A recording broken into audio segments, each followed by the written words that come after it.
Hey, it's day 4 of Vlogmas. We're 3 weeks from Christmas. I'm Eric Byrne. We're going to jump right into it.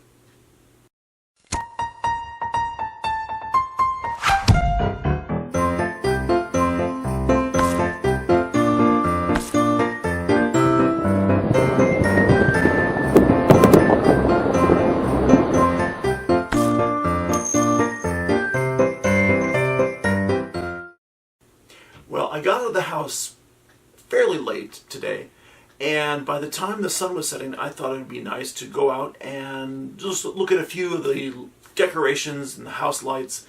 Not everyone has gotten their things out, so it was kind of sparse, but I did find a few that were at least intriguing. I'll share them with them right now. Here we go. Let's see.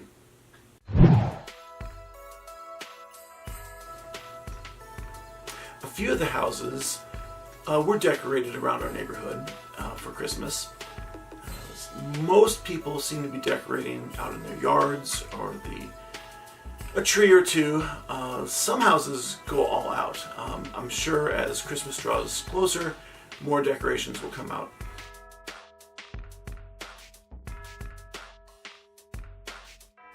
But I'll definitely have to do a dedicated decoration review for the neighborhood.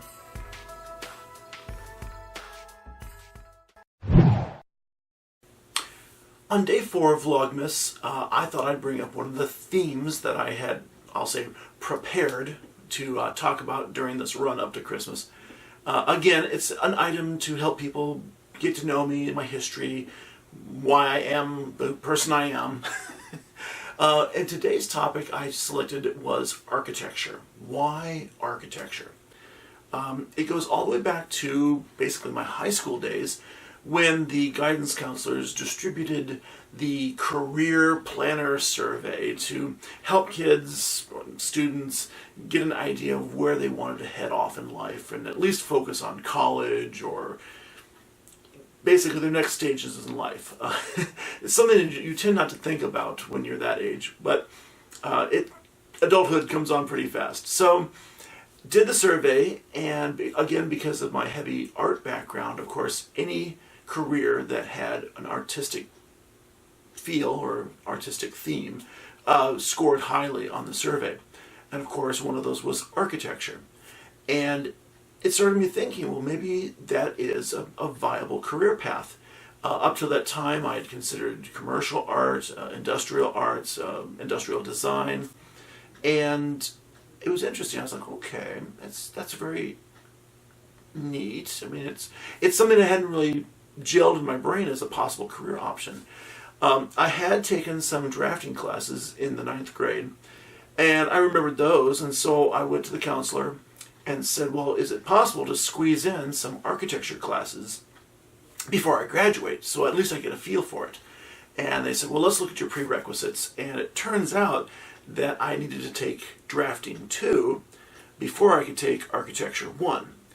And I was like, oh. And he could tell I was dejected. And he looked through my class history and realized that I had taken essentially every art class in high school. And I was entering independent study by this point. And so they made special exception for me because of my extensive art background and let me take the architecture 1 without the prerequisite of drafting 2.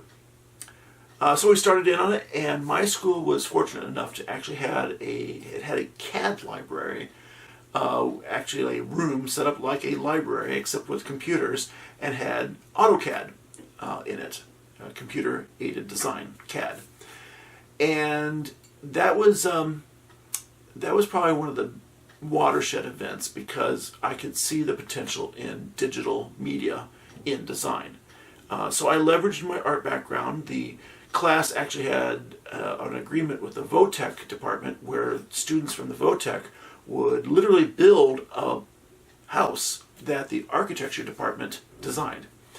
So I took part in that, totally green, out of the gate, and I actually came in second. They almost built my house, c'est la vie, but I had fun doing it, and it really showed that I had potential, and it lit the fire that it lit the fire that something that I was drawing on paper could become real, that it could help people, that it could be a home or a house or a school, a church, a business, something.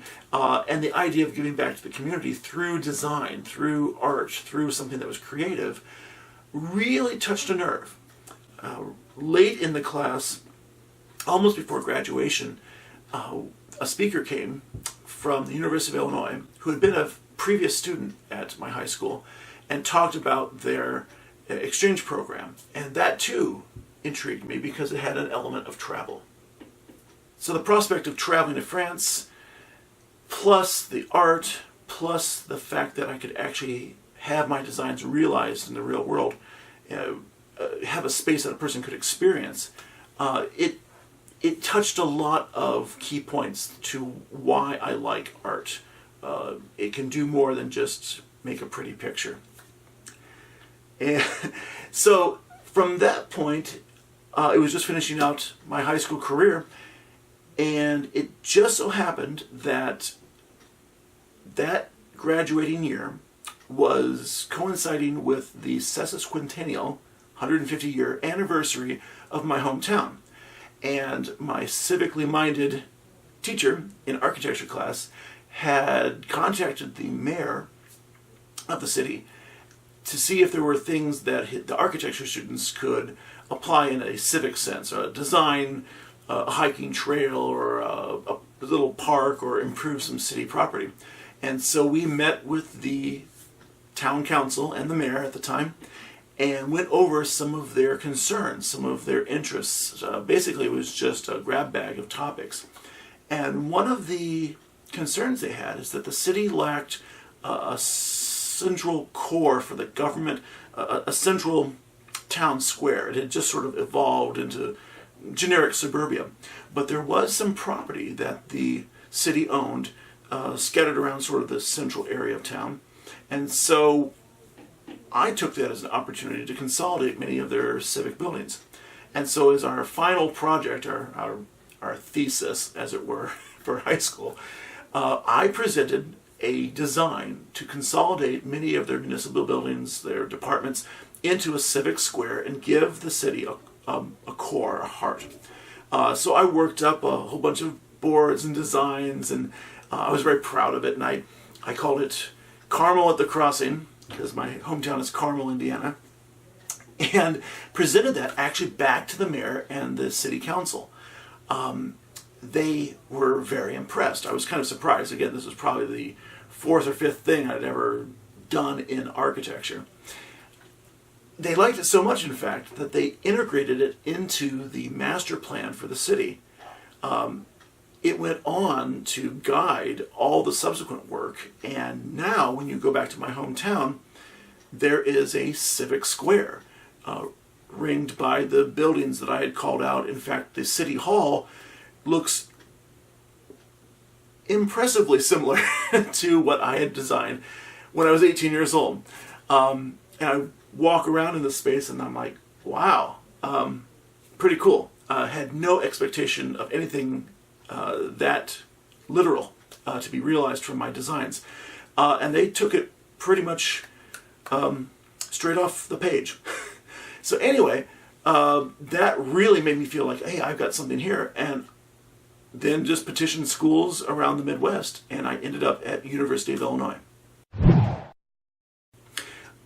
I also wanted to add that I also looked into Notre Dame, Purdue University, Ball State University, University of Miami in Oxford, Ohio, Cincinnati University,